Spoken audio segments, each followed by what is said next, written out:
ద్వితీయోపదేశ కాండము కాబట్టి పైనున్న ఆకాశమందును కిందున్న భూమి అందును యెహోవాయే దేవుడని మరి ఒక దేవుడు లేడని నీవు ఎరిగినట్లు జ్ఞాపకము తెచ్చుకొనుము.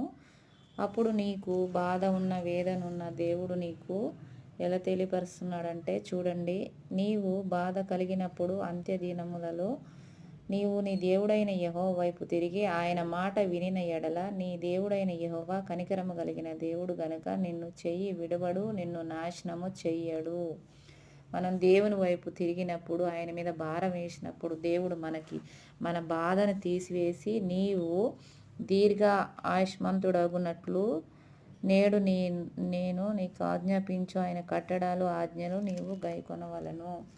ఆయన ఆజ్ఞలు ఆయన కట్టడాలు మనం గైకొనినప్పుడు దీర్ఘ ఆయుష్ ఇస్తాడు, బాధను తీసివేస్తాడు, దుఃఖాన్ని తీసేస్తాడు. మనకున్న రోగము కూడా యెహోవా నీ యొద్ద నుండి సర్వరోగములు తొలగించి, యెహోవా నీ వద్ద నుండి సర్వరోగములు, ఏ రోగమైనా అది ఎలాంటి రోగమైనా కూడా దేవుడు తీసేస్తానంటున్నాడండి.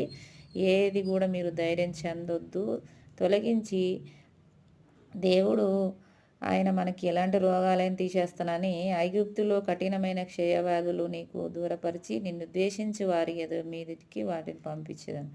మనకి వ్యతిరేకంగా ఎవరు ఏమన్నా కానీ పట్టించుకోవద్దు. మనం దేవుణ్ణి నీ పూర్ణ హృదయంతో, నీ పూర్ణ ఆత్మతో, నీ పూర్ణ శక్తితో నీ దేవుడైన యెహోవాని ప్రేమించవలెను.